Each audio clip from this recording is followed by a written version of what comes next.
Hi there, I'm going to be going through the benchmark assessment, number 17 through 30, and we're going to start with number 17 first. So here we're asked, what are the solutions of the inequality? So I'm going to solve the inequality just like I solve an equation. Goal is to get the x by itself, so I'm going to minus 6 to both sides.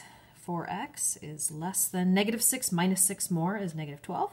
And then we're going to want to undo the multiplication by dividing both sides by 4. And negative 12 divided by 4 is negative 3. So all numbers less than negative 3 are solutions to the inequality. Looks like that matches up with answer A. All right, on number 18, we're asked to solve a compound inequality. Notice that there's the word or in between, and an or compound inequality is graphed where it goes opposite directions, but it looks like all of our choices go opposite directions. So let's go ahead and just start solving this. I have two inequalities to solve. We'll start with the one on the left. I want to add 14 to both sides. Negative 14 plus 14 is 0. Then I'm going to divide both sides by 6, and I get all numbers less than 0 divided by 6 is 0. So there's one set of my solutions. I'm going to find the other set now. Minusing 10 to both sides. 3x is greater than 3. Divide by 3, and I get all numbers greater than 1 as my other set of solutions. So that would be the or in between them. All numbers less than 0 or all numbers greater than 1 are solutions, and you can see that that matches up with answer A. Number 19. Here we have another compound inequality, only this compound inequality is written together, so that means that the graph is going to be going together, just like this. It looks like all of our answer choices look like that, so I'm just going to go ahead and start solving. Remember, the goal here is to get the x only in the middle. So it looks like I have to add 4 first, and I have to do that to all sides. So I've got 3x. Negative 19 plus 4 is negative 15. 5 plus 4 is 9. Now, in the middle here I have 3 times x, so I'm going to undo that by dividing by 3 to get x by itself. If I divide by 3 in the middle, I have to do it over here and on the other side. So negative 15 divided by 3 is negative 5, and 9 divided by 3 is 3, and this becomes my set of solutions, and it looks like that answer is B. Okay, here we go with number 20. We're asked to write a linear equation for the table. So I'm going to start off by finding the pattern and putting it right here. So taking a look from at my change in y and then my change in x. So change in y looks like it's adding 6, and change in x is adding 2. So change in y over x, 6 over 2, which is 3. So there is my 3 right there. Well, now to find this number here where the function starts when x is 0, you could always go back up the table to when x is 0. But notice it's counting by 2's. It's kind of hard to go back up to because you'd be at negative 1. So finding when x is 0 might be difficult, but there's another way. Remember, we want to figure out how do we get across the table from x to y. What do I do to x to get y? It says right here that to get y, I would take x times 3. But then I have to either add or subtract something. So let's just try x times 3.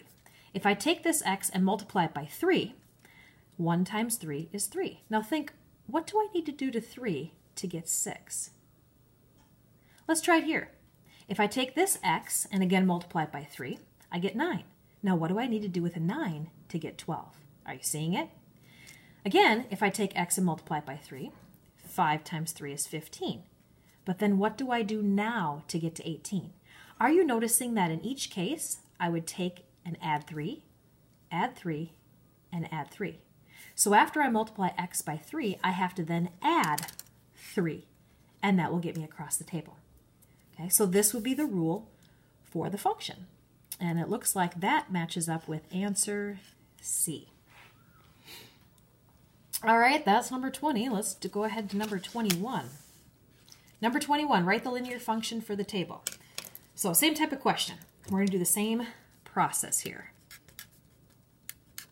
Okay, so I'm going to notice that I'm going up here again in my y, so this is plus 5, and then in the x is plus 10.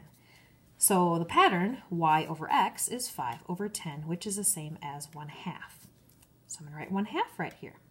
Okay. Now, in order to figure out this number, I could go back to when x is 0. Only if you notice here, when you go back to when x is 0, it's kind of difficult because this is jumping up minus 10, minus 10, minus 10, and if I go minus 10, it would be negative 4, and I missed the 0.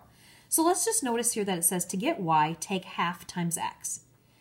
But then again, of course, I'm going to have to do something else. Let's just try taking half of x and see what happens.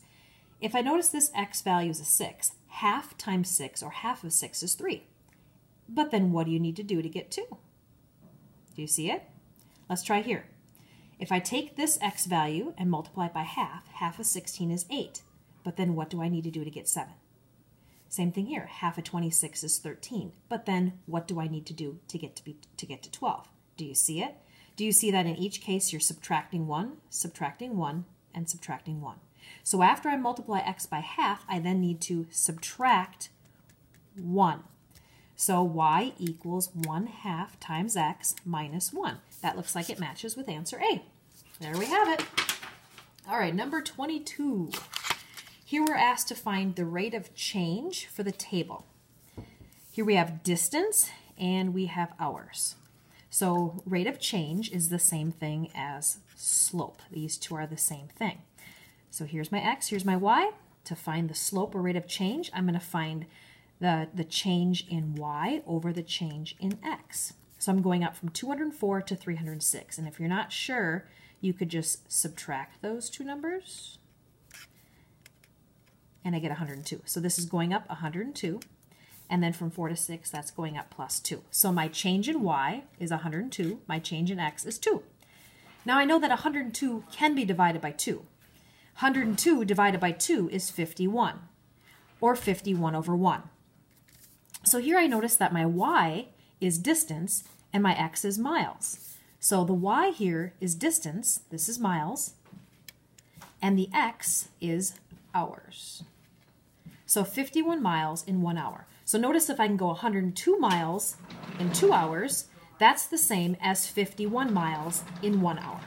So it looks like answer A would be the best choice. Your car travels 51 miles every hour. All right, let's look at number 23. Here we have a table that shows the height of an elevator after a certain amount of time.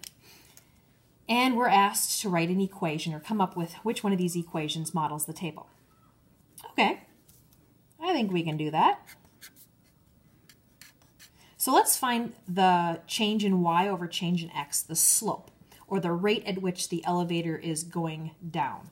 You can see that it's going down here because the numbers are getting smaller as we go down. Here, the numbers are increasing. So from 202 to 184. Now, if you're not sure how much you're subtracting here, you can always just do it on the side. So if I go 202 minus 184. Okay. Well, I can't minus the 2 minus 4, and so I can't really borrow from here. So I'm going to borrow from the 2, make it a 1, make this a 10. Now I can borrow from the 10, 10 making it a 9, and then this becomes a 12. 12 minus 4 is 8, 9 minus 8 is 1. So I get 18, okay? So 202 minus 18 is 184. So this is going down 18, and then over here this is going up 10. So my change is negative 18 over 10. Now, I know that if I take a number and divide it by 10, it just moves the decimal point one place to the left. So this is the same as negative 1.8. Now, I know that we're not letting you use a calculator for this, and so you might think, well, gosh, this seems like a lot of work, but you really didn't even need to do that. Because if you look at your answer choices here, you know that the slope is negative because we're going down. Now, that means that it can't be this and it can't be this because these two slopes were positive. It has to be a negative slope. Well, look at these answer choices. They're both negative 1.8. So just by process of elimination, I know the answer has to have a slope of negative 1.8. Now let's look at the other part of it, though, the intercept. Here, the intercept is 202. Here, it's 220. This is, again, remember where the function starts, when x is 0. Well, if I go back up here, remember this went up 10. If I go back up to when x is 0, I'm going to have to go back up 18 more. Remember this was going down by 18? So I'd have to go back up. 202 plus 18 is 220. So right here I know that my answer is B. It can't be this, because when x is 10, y is 202. And we know that this has to be when x is 0. So this is the best choice. All right, then we've got number 24. Here we have a paint store that sells paint for $35.75 a gallon and paint rollers for $6 each. And we're asked to write an equation where we've got the number of gallons of paint that we buy. They want us to use P for paint. And the rollers are for rollers. We want to figure out how many gallons of paint, how many rollers a customer could buy with $190. Okay. So I could take the gallons of paint plus the rollers, and that would have to equal my total amount of money. My total is $190. Well, if I read an expression for the amount of gallons of paint I can buy, that's $35.75 per gallon of paint. And the rollers is $6 per roller. So here is the amount of money I'd spend on paint, gallons of paint. And if I add that to the amount of money spent on the rollers, that would give me the total amount of money. And you can see here that that matches up with answer B nicely. All right, number 25, we're asked to evaluate this expression. And we're given x is 3, y is 9, and z is -2. I'm just going to write this expression a little bit larger.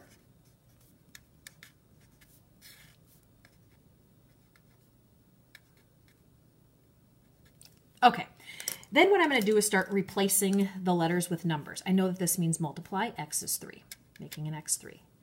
The y is 9. Here, these are multiplied together. I'm going to put the z in parentheses. The z is -2. All right, let's start simplifying. In the numerator, 8 times 3 is 24. Minus the square root of 9, I know that that's exactly 3. So 24 minus 3. Up top, that would be 21. Now down here in the bottom, we know that order of operation says we do exponent first. So -2 to the second power. -2 times -2 is 4. And then if I take the 3 and multiply it by the 4, I get 12. Now, of course, a 21 and a 12 are both divisible by 3, so I would get 7/4 as my answer. So that's how you do that one. Then the last page here, number 26, pretty much through 29, and this one's a little bit different, number 30. But with these ones, we're really asking you to see if you can remember some vocabulary. That's pretty important. So I just want to remind you of when we talked in class about different ways of saying X and Y. The words that you could use for X and Y, one of the words you could use for X is input. That's something you probably used back in 6th grade. And then the opposite of that would be output. Another word you could use for X is domain. And then the opposite of that would be range, and that's your Y value. Another one would be independent. And then the opposite of that would be dependent. Notice that input, domain, and independent all have the word in them. So I'm just going to write an equation over here. Let's say I have y equals 5x plus 4. Now we also know that y can be written as f of x if it's in function notation. Now I just want to remind you about the parts of the equation. When you're making up a table, and you're setting up a table like this, and you're plugging in numbers, like let's say that I use this table, and I say, all right, I'm going to figure out the value of this function if x is 0, if x is 1, 2, 3, and so on. These are my input values that I'm going to be plugging into the function for x. So x right here is my independent, or my input, or my domain. But x, that's my input, or independent values. Now, what I get out of the function then would be these numbers, the y. When I plug in a value for x, I get an answer y. So y is my dependent variable. So right here, this y, or this f of x here, this is my dependent variable. But then we have a couple numbers. We have this number right here, this 5. It's the number that comes before the variable. It comes with the variable. It's multiplied to the variable. This number right here is called the coefficient. Okay? Now we know that like coworker, they work together with somebody else.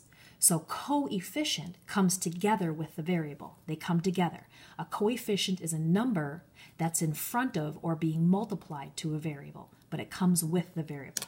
Then the last one right here, this is called a constant. it will always constantly be plus 4 no matter what. Now, as I take numbers, like these numbers for x, and plug them into the function, I would then have to multiply it by 5.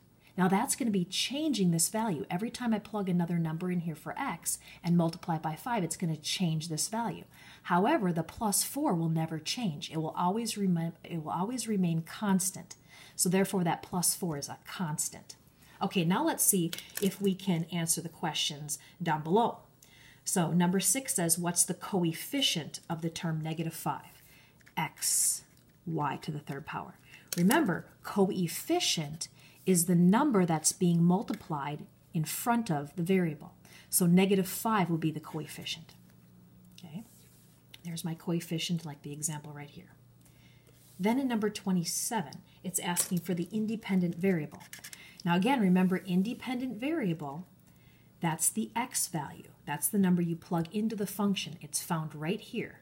Okay. Now if you look at this equation, c equals 2d minus 4, the independent variable would be this number right here, the d.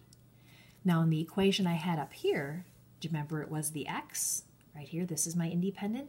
Well, in this equation, the d is in that same location. So there's my independent variable, the d. Then in number 28, it's asking which one's my constant.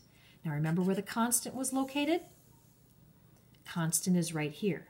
It's that term that's added or subtracted to the end of the equation. It always remains constant. So if you look at this equation, that's this one right here, the plus b.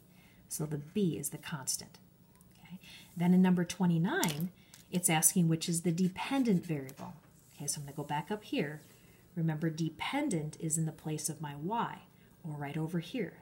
The y or the f of x, the term or the letter that's right over here. That's my dependent variable. So if you look in this equation, that's f for Fahrenheit.